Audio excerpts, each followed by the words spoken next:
Private কারের পাশ থেকে দেখবেন যে স্যার 2টা টাকা দেন, কিছু খাই নাই, হায় রে ছিঁড়া কাপড়, মলিন চেহারা, ভাঙ্গা একটা থালা হাতে নিয়ে স্যার 5টা টাকা দেন।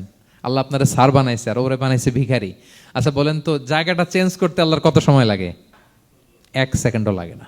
সো ও আম্মা সাইলা ফালা তানহার, ফরিয়াদিকে ধমক দিয়ে তাড়িয়ে দিও না, খবরদার। ওকে আল্লাহ ফরিয়াদি বানিয়ে পরীক্ষা করছে, আর তোমাকে আল্লাহ সম্পদশালী বানিয়ে পরীক্ষা করছে।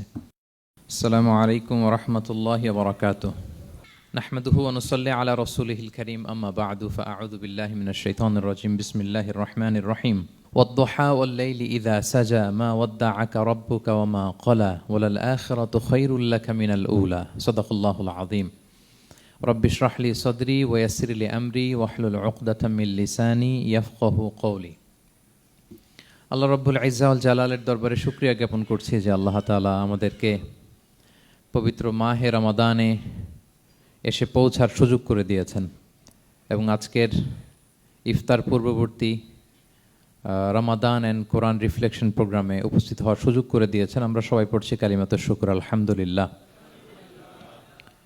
আল্লাহর শুকরিয়া জ্ঞাপনের পাশাপাশি আমি আজকের প্রোগ্রামের অর্গানাইজার বাংলাদেশ মুসলিম কমিউনিটি মালয়েশিয়াকে ধন্যবাদ জানাতে চাই, এরকম চমৎকার একটি রমাদানুল মোবারকে কোরআনিক একটি প্রোগ্রামের আয়োজন করবার জন্য।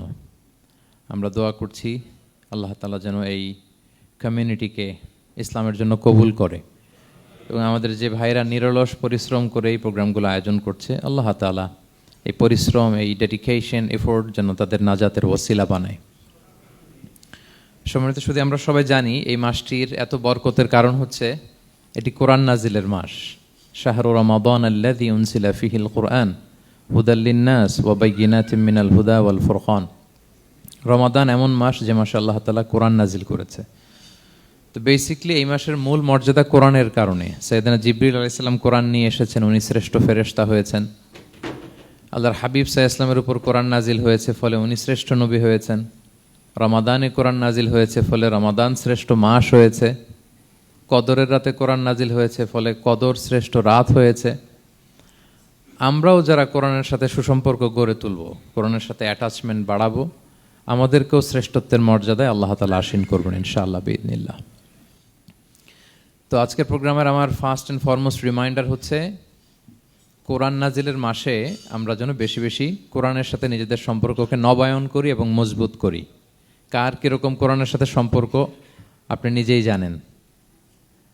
প্রতিদিন কত পৃষ্ঠা কোরআন তেলাওয়াত করেন, কোরআনের অর্থ পড়েন, কোরআনের তাফসির পড়েন কিংবা শোনেন, আপনি নিজেই জানেন। সো নিজে নিজে যেন একটু নিজেকে যেন কাঠগড়ায় দাঁড় করাই এবং নিজেকে যেন জিজ্ঞেস করি যে আমার সাথে কোরআনের সম্পর্ক কতটুকু মজবুত। যদি ঘাটতি থাকে, গ্যাপ থাকে, এটা যেন আমরা মেক আপ করি, ফুলফিল করি এই বরকতময় মাসে। আপনারা খেয়াল করে থাকবেন যে শুরুতেই আমি সূরা ওয়াদ-দুহা ওয়াল-লাইলি ইযা সাজার কয়েকটি আয়াত তেলাওয়াত করেছি। তো আজকে আমরা এই সূরাটির সংক্ষিপ্ত তাফসির পেশ করব ইনশাআল্লাহ বিইذنিল্লাহ।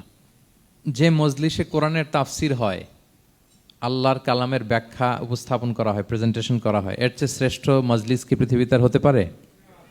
আমরা পৃথিবীর সবচাইতে শ্রেষ্ঠতম একটি মজলিসে এখন বসে আছি। প্রিয় ভাই এবং বোনেরা, আমরা সূরা দোহার তাফসির শুনবো। এই সূরাটা মুখস্থ আছে না অনেকের? কোরআনের যে সমস্ত সূরা আমাদের অনেকেরই মুখস্থ, তার মধ্যে এটা অন্যতম একটা সূরা। এবং দেখবেন যে ইমাম সাহেবরা প্রায় এই সূরা তেলাওয়াত করে। যে সমস্ত সূরা দিয়ে প্রায় নামাজ পড়া হয়, এর মধ্যে অন্যতম একটা সূরা হচ্ছে সূরাতুদ দোহা। মুআয ইবনে জাবাল রাদিয়াল্লাহু তাআলা আনহুকে আল্লাহ রাসূল সাল্লাল্লাহু আলাইহি ওয়াসাল্লাম একটা এলাকার ইমাম বানিয়ে পাঠিয়েছিলেন।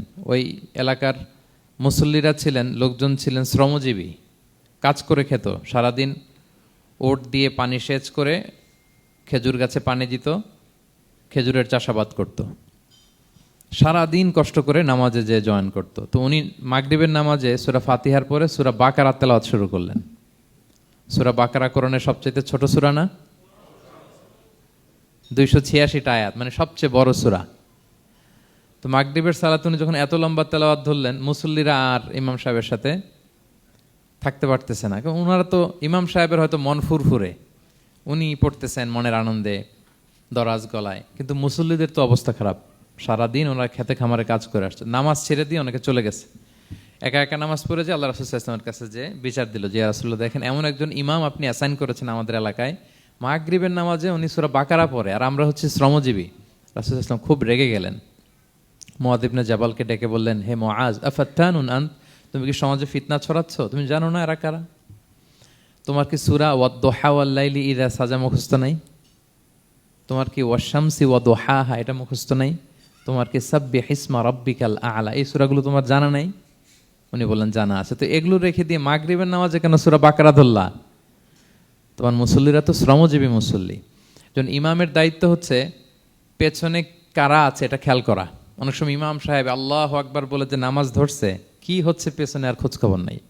আল্লাহর হাবিব সাল্লাল্লাহু আলাইহি ওয়াসাল্লাম কিন্তু এমন ইমাম ছিলেন না, উনি অত্যন্ত বিবেকবোধ সম্পন্ন একজন ইমাম ছিলেন।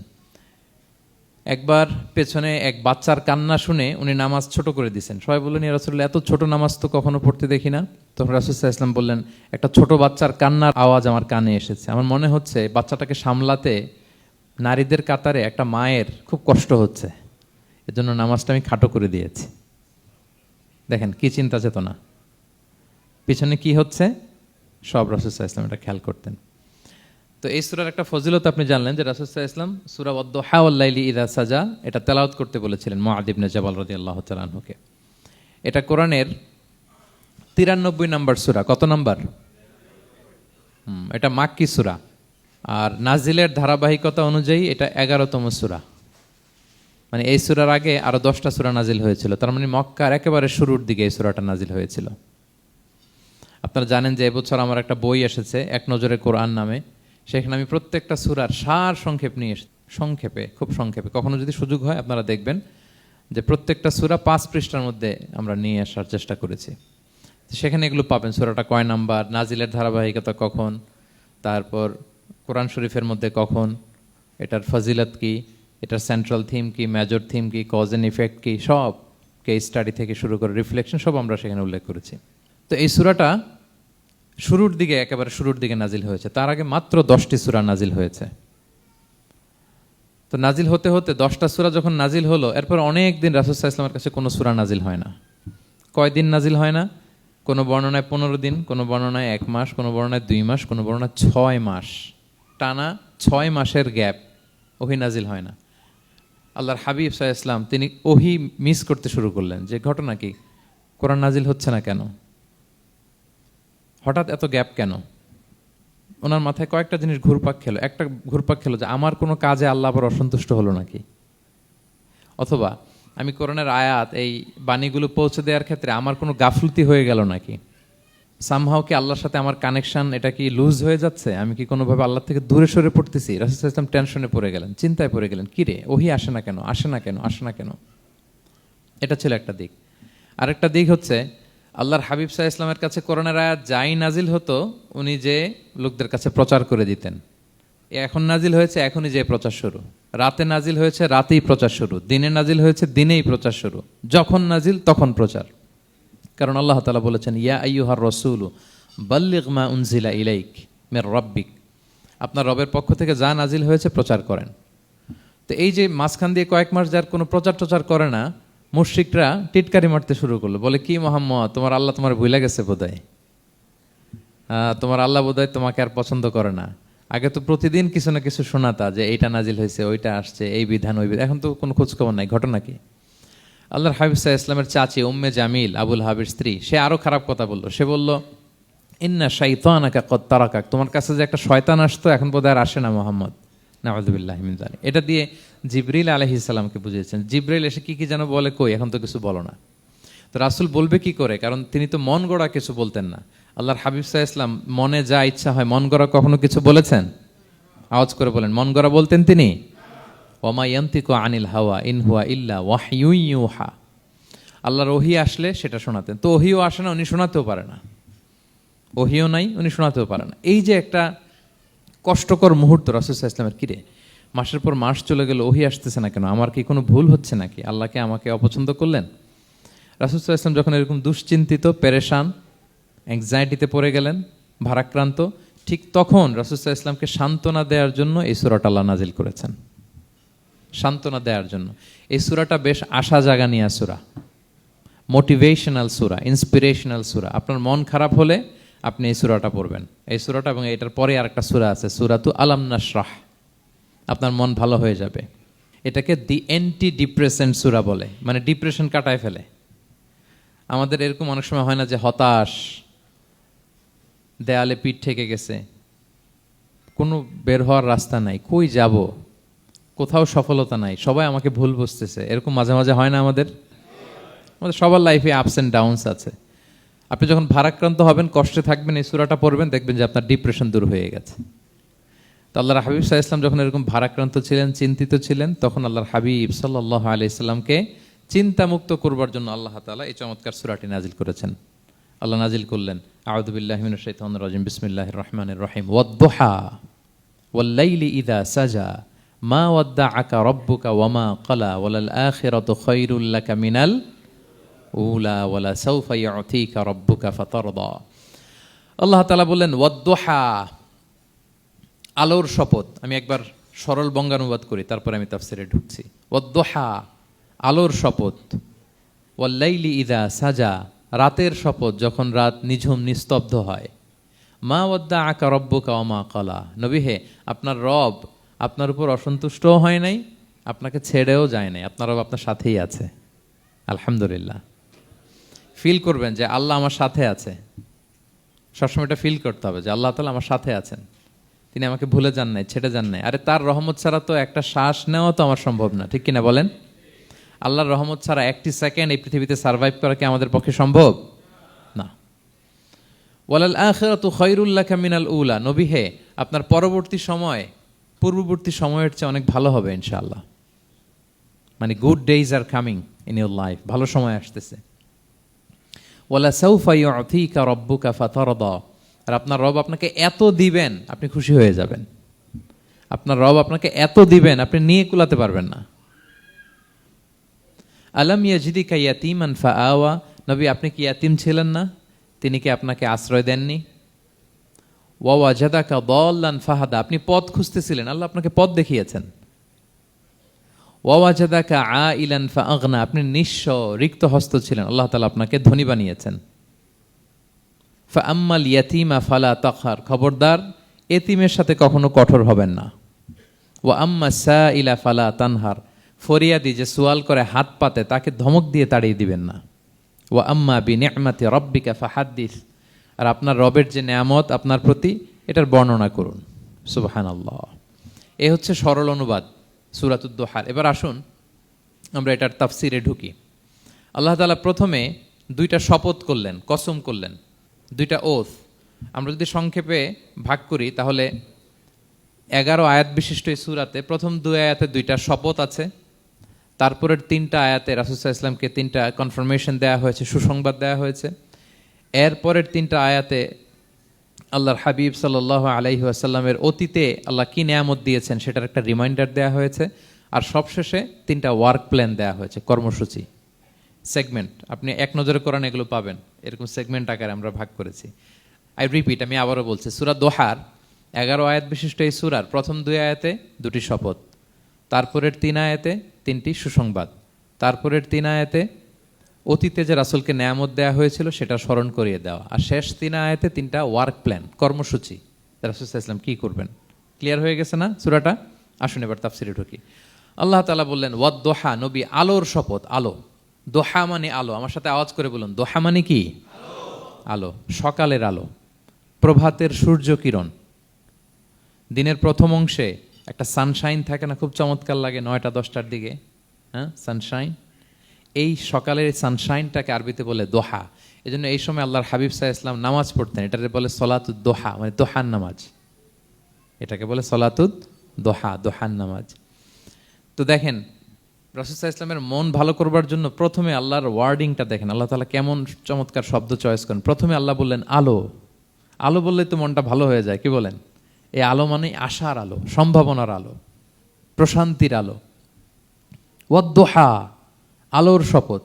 মানে নবী আপনি হতাশ হবেন না, হাল ছাড়বেন না, ভরসা রাখুন। আপনি ঘর থেকে বের হন, দেখুন কি চমৎকার আলো। It's a beautiful day out there, জান, হোয়াট এ নাইস সানশাইন। কি চমৎকার উজ্জ্বল প্রভাতের সূর্য কিরণ, এত চমৎকার জলজলে সানশাইনিং এনভায়রনমেন্টে আপনার মন খারাপ হয় কি করে? ওয়াদ-দুহা, দোহার শপথ মানে প্রভাতের সূর্য কিরণের শপথ। আবার বললেন ওয়াল-লাইলি ইযা সাজা, রাতের শপথ, যখন সে রাত নিঝুম হয়, গভীর হয়, নিস্তব্ধ হয়, দুইটা শপথ, আলোর শপথ আর রাতের অন্ধকারের শপথ। আলোর শপথ বলে বেসিকলি আল্লাহ তাআলা ওহির আগমনকে বুঝিয়েছেন, আর রাতের শপথ বলে আল্লাহ তাআলা বেসিকলি ওহির অনুপস্থিতিকে বুঝিয়েছেন। মানে রাত দিন দুইটাই যেমনি লাগে, আল্লাহ তাআলা বোঝাতে চাইলেন নবী আপনি টেনশন করবেন না, আমি উইথ ইউ, আমি আপনার সাথে আছি। ওহি আসা না আসা দুইটাই গুরুত্বপূর্ণ। রেগুলার যদি ওহি আসে, এটা রিসিভ করতে আপনার কষ্ট হয়ে যাবে। আল্লাহর পক্ষ থেকে আসমানি কিতাবের যে ওহি, এটা সাধারণ কোনো কথা না। ইন্না সানুলকি আলাইকা কওলান সাকিলা, এটা খুব ভারী, হেভি ওয়েট। এটা পাহাড়ে নাজিল করলে, লাউ আনজালনা হাযাল কুরআনা আলা জাবাল লারাআইতাহু খাশিআম মুতাসাদ্দিআম মিন খাশিয়াতিল্লাহ, এটা মাউন্ট এভারেস্টের উপর নাজিল করলে পাহাড় ভেঙে খান খান হয়ে যেত। শীতের রাতে কোরআন নাজিল হলে রাসূল সাল্লাল্লাহু আলাইহি ওয়াসাল্লাম ঘেমে একাকার হয়ে যেতেন, কপাল বেয়ে টপ টপ করে ঘাম পড়তে ওহি রিসিভ করতে যেয়ে। তিনি ওটের উপরে করে মরুভূমিতে চড়ছেন, ওহি নাজিল হলে ওটের বুক মাটিতে মিশে যেত। এক সাহাবার মাথায়, পায়ের মধ্যে মাথা রেখে রাসূল সাল্লাল্লাহু আলাইহি ওয়াসাল্লাম শুয়েছিলেন, তখন ওহি নাজিল হলো। সাহাবা বলছেন ওহির ভারে মনে হচ্ছে যে আমার পায়ের হাড্ডিটাই ফেটে যাবে। তার মানে এটা খুব ভারী বাণী, খুবই ভারী, এটা সাধারণ কোনো কালাম না। তো এই যে রাসূল সাল্লাল্লাহু আলাইহি ওয়াসাল্লামের কাছে যে ওহি নাজিল হচ্ছিল, এটা যদি রেগুলার নাজিল হয়, এটা রিসিভ করা রাসূল সাল্লাল্লাহু আলাইহি ওয়াসাল্লামের জন্য সহজ হবে না, কঠিন হয়ে যাবে। রেগুলার ওহি নাজিল হলে এটার যে পাওয়ার, প্রেশার, রাসূল সাল্লাল্লাহু আলাইহি ওয়াসাল্লামের স্নায়ু এটা বরদাস্ত করতে পারবে না। তো আল্লাহ বোঝাতে চাইলেন নবী, আমি কাফির রাজা বলে আপনাকে আমি ভুলে গেছি, কখনো না, নেভার এভার। বরং আপনার যাতে একটু রেস্ট হয়, আরাম হয়, আপনাকে একটু কমফোর্ট দেওয়ার জন্য আমি সাময়িকভাবে ইচ্ছে করে ওহিটা বন্ধ রেখেছি। সুবহানাল্লাহ পড়বেন না? আপনার যাতে একটু কমফোর্ট হয়, আপনার যেন একটু আরাম হয়, ওহি রিসিভ করে করে যেন আপনি অভ্যস্ত হতে পারেন, এজন্য আমি ইচ্ছা করে আপনাকে একটু আরাম দেওয়ার জন্য ওহি বন্ধ রেখেছি। সারাদিন যদি, মানে দিনের 24 ঘন্টায় যদি সূর্য থাকে, ভাল লাগবে? আচ্ছা বলেন, 6 মাস টানা সূর্য ভাল লাগবে আপনার? রোদের গরমে আমরা অস্থির হয়ে যাব। তো 12 ঘন্টা সূর্যের আলোর পরে যেমনি রাতের দরকার আছে, আল্লাহ বোঝাতে চাইলেন ওহি নাজিল হওয়ার পাশাপাশি মাঝে মাঝে ওহি ব্রেক দেওয়ার দরকার আছে, ওহি বন্ধ থাকার দরকার আছে। ফলে আপনি হ্যাবিচুয়েটেড হবেন, ওহি রিসিভ করা না করা এটা আপনার জন্য ইজি হয়ে যাবে। যখন আপনি, আপনার জন্য ওকে হয়ে যাবে, তখন আমি লাগাতার ওহি নাজিল করব। তাহলে ওরা যে বলে আমি আপনাকে ভুলে গিয়েছি, না, আমি আপনাকে ভুলি নাই, বরং আপনার আরামের জন্য, খানিকটা সময় আপনাকে বিশ্রামের সুযোগ করে দেওয়ার জন্য আমি আল্লাহ ওহি বন্ধ রেখেছি। সুবহানাল্লাহ। তার মানে আল্লাহ তাআলা নবীকে ভুলেন নাই বা নবী সাল্লাল্লাহু আলাইহি ওয়াসাল্লামের উপর অসন্তুষ্ট হন নাই, ইচ্ছে করে আল্লাহ তাআলা কিছুদিন ওহি বন্ধ রেখেছেন। প্রতিদিন সূর্য থাকলে যেমনি ভাল লাগে না, মানে 24 ঘন্টা, এজন্য 12 ঘন্টা সূর্য দিয়ে আল্লাহ 12 ঘন্টা রাত দিয়েছেন, আমাদের আরামের, বিশ্রামের, ঘুমের আয়োজন করেছেন। ঠিক তেমনি রেগুলার ওহি রিসিভ করলে রাসূল সাল্লাল্লাহু আলাইহি ওয়াসাল্লামের জন্য কষ্ট হয়ে যাবে, এজন্য ইচ্ছে করে আল্লাহ গ্যাপ দিয়েছেন। আল্লাহর হাবিব সাল্লাল্লাহু আলাইহি ওয়াসাল্লামের উপর আল্লাহ অসন্তুষ্ট হননি। এটাই আল্লাহ তাআলা বললেন যে ওয়াদ-দুহা ওয়াল-লাইলি ইযা সাজা, প্রভাতের সূর্য কিরণের শপথ, রাতের নিঝুম নিস্তব্ধ পরিবেশের শপথ। মা ওয়াদ্দাআকা রাব্বুকা ওয়া মা ক্বালা, আপনার রব আপনারে ভুলেও যায় নাই, আপনারে ছেড়েও যায় নাই, আপনার উপর নাখোশও হয় নাই। সুবহানাল্লাহ। আপনার রব আপনার সাথেই আছে, এটা সবসময় ফিল করবেন যে আমার রব আমার সাথে আছে। এটা ফিল করলে আপনার মধ্যে যে সাহস আসবে, আপনি কল্পনাই করতে পারবেন না যে এত এনার্জি আপনার ভিতরে আসলো কি করে। আপনারা খেয়াল করেছেন, বছর খানিক আগে ভারতবর্ষের আমাদের এক বোনের সামনে কিছু সন্ত্রাসী, ওরা জয় শ্রীরাম জয় শ্রীরাম বলতেছিল, মনে আছে? কিন্তু আমার ওই বোন মুস্কান কি বলছিল বলেন তো? তার এক আল্লাহু আকবারে from north to south, from east to west, the entire globe প্রকম্পিত হয়েছে। আমরা সবাই পড়েছি আল্লাহু আকবার, সবাই আমরা কি পড়েছি? আল্লাহু আকবার। কারণ সে ফিল করেছে যে আল্লাহ আমার সাথে আছে। মনকে তুমি বুঝিয়ে বলো আল্লাহ আছেন আমার সাথে, এটা ফিল করতে হবে। আল্লাহর হাবিব সাল্লাল্লাহু আলাইহি ওয়াসাল্লামকে আল্লাহ তাআলা এইটাই অ্যাসিউরেন্স দিলেন, কনফার্মেশন দিলেন যে মা ওয়াদ্দাআকা রাব্বুকা ওয়া মা ক্বালা, আপনার রব আপনাকে ভুলে যায় নাই, আপনার রব আপনার প্রতি অসন্তুষ্ট হয় নাই। আমি ইচ্ছা করে ওহিটা বন্ধ রেখেছি যাতে আপনার আরাম হয়। সুবহানাল্লাহ। আল্লাহর হাবিব সাল্লাল্লাহু আলাইহি ওয়াসাল্লামের প্রতি আল্লাহ তাআলা কতটা টেক কেয়ার করতেন দেখেন। রেগুলার ওহি নাজিল হলে রাসূল সাল্লাল্লাহু আলাইহি ওয়াসাল্লামের কষ্ট হয়ে যাবে, এজন্য তিনি কিছুদিন ওহি বন্ধ রেখে রাসূল সাল্লাল্লাহু আলাইহি ওয়াসাল্লামকে বিশ্রামের ব্যবস্থা করে দিয়েছেন। তাহলে প্রথম 3টা আয়াত ক্লিয়ার না সবার কাছে? আচ্ছা, প্রথম 2টো আয়াতে 2টা শপথ গেল, এরপরে 3টা সুসংবাদ। সুসংবাদের প্রথমটা হলো আমি ভুলিও নাই ছাড়িও নাই, আপনার সাথে আছে। এরপর আল্লাহ বললেন ওয়ালাল আখিরাতু খায়রুল লাকা মিনাল উলা, নবী হে আপনার পরবর্তী সময় পূর্ববর্তী সময়ের চেয়ে ভালো হবে। নিশ্চয়ই আপনার পরবর্তী সময় পূর্ববর্তী সময়ের চেয়ে ভালো হবে। তার মানে গুড ডেইজ আর কামিং, ভালো সময় আপনার জীবনে আসছে, আপনি হতাশ হবেন না, নিরাশ হবেন না। এরপর আল্লাহ তাআলা বললেন, ওয়ালা সাউফা ইউতিকা রাব্বুকা ফাতারদা। নবী, হ্যাঁ, আপনার রব আপনাকে এত দিবে আপনি খুশি হয়ে যাবেন। আপনার রব আপনাকে এত নেয়ামত দান করবে, আপনি আপনার রবের প্রতি সন্তুষ্ট হয়ে যাবেন। সুবহানাল্লাহি বিহামদি। এবং তাই হয়েছে। যারা আপনারা সিরাত পড়েছেন, যারা আল্লাহর হাবিব সাল্লাল্লাহু আলাইহি ওয়াসাল্লামের জীবনী নিয়ে ধারণা রাখেন, তারা দেখবেন যে আল্লাহর রাসূল সাল্লাল্লাহু আলাইহি ওয়াসাল্লাম যেখানেই মনে কষ্ট পেয়েছেন, বিষণ্ণ, চিন্তিত, তখনই আল্লাহ তাআলা রাসূল সাল্লাল্লাহু আলাইহি ওয়াসাল্লামের চিন্তা দূর করে রাসূল সাল্লাল্লাহু আলাইহি ওয়াসাল্লামকে সন্তুষ্ট করেছেন। যখনই রাসূল সাল্লাল্লাহু আলাইহি ওয়াসাল্লামের মনে কষ্ট, তিনি চিন্তিত, তখনই আল্লাহ তাআলা ওনাকে হ্যাপি করেছেন। কাইন্ড অফ রাসূলকে হ্যাপি করাই আল্লাহর কাজ, আল্লাহর হাবিব সাল্লাল্লাহু আলাইহি ওয়াসাল্লামকে হ্যাপি করাই আল্লাহ তাআলার কাজ। দেখেন কিভাবে আল্লাহ তাআলা আল্লাহর হাবিব সাল্লাল্লাহু আলাইহি ওয়াসাল্লামকে হ্যাপি করেছেন, একটু খেয়াল করে দেখেন। মক্কাতে যখন খুব জটিল অবস্থা, দাওয়াতি কাজ চালিয়ে নেওয়াটা রাসূল সাল্লাল্লাহু আলাইহি ওয়াসাল্লামের জন্য কষ্ট হয়ে যাচ্ছে, নমুসলিম সাহাবাদের উপর অত্যাচার, তখন আল্লাহর হাবিব সাল্লাল্লাহু আলাইহি ওয়াসাল্লাম দেখলেন যে এই মক্কার দুজনের একজনকে আমার চাই। তাদের একজন যদি ইসলামের ছায়াতলে আসে তাহলে ইসলামের পাল্লাটা ভারী হয়। কারা? একজন হচ্ছে ওমরে ফারুক আর একজন আবু জাহাল। দুজনের একজন তখন ইসলাম ধর্ম গ্রহণ করে নাই। তো রাসূল সাল্লাল্লাহু আলাইহি ওয়াসাল্লাম কেঁদে কেঁদে আল্লাহর কাছে ফরিয়াদ জানালেন, আল্লাহুম্মা আইজ্জাল ইসলামা বিআহাব্বি হাযাইন আর রাজুলাইনি ইনদাক।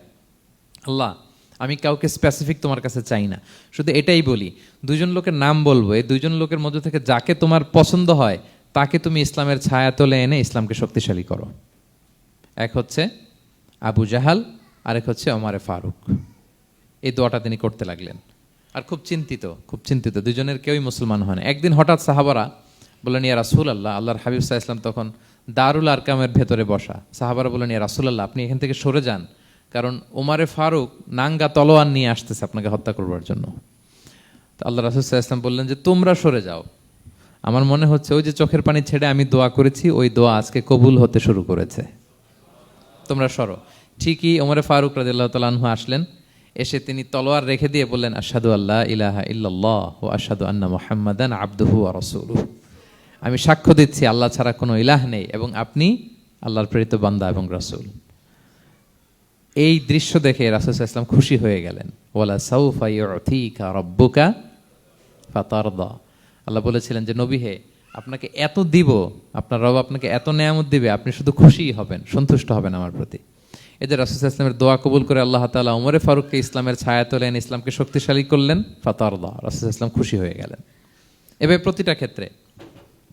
মক্কাতে যখন খুব কঠিন অবস্থা, রাসূল সাল্লাল্লাহু আলাইহি ওয়াসাল্লাম তায়েফে চলে গেলেন দাওয়াত দেওয়ার জন্য। নেইবারিং সিটি, আপনারা যে হজ উমরা করেছেন জানেন, মক্কার পাশের সিটি তায়েফ।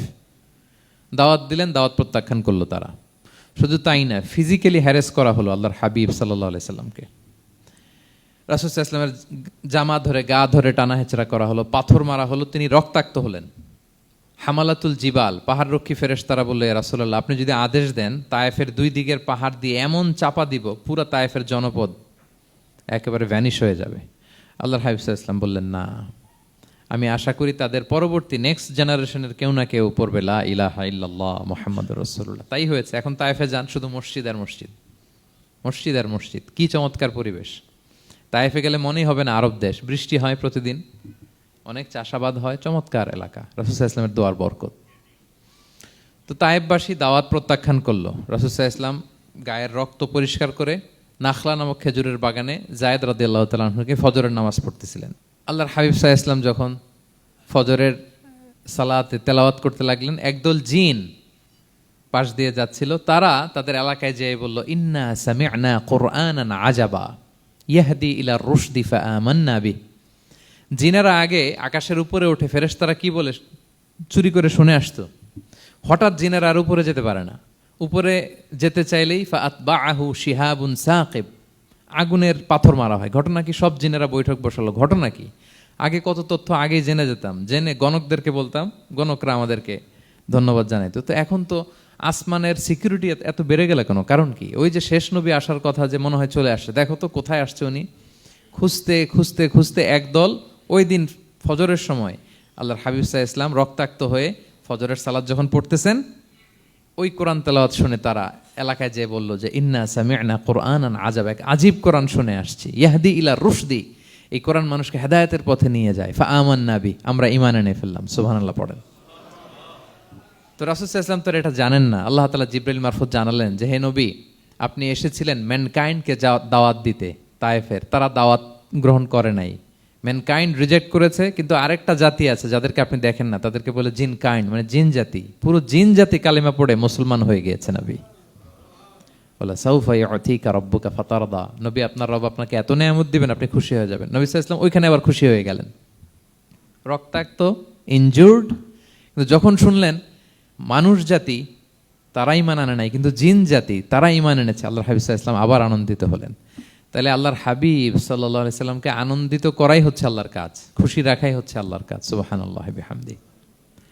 আল্লাহর হাবিব সাল্লাল্লাহু আলাইহি সাল্লামের বয়স যখন 50 বছর, ওনার কাছের দুজন আত্মীয় মারা গেল। ওনার প্রিয়তমা স্ত্রী খাদিজা রাদিয়াল্লাহু তাআলা আনহা ইন্তেকাল করলেন, ওনার প্রিয় চাচা আবু তালেব ইন্তেকাল করলেন।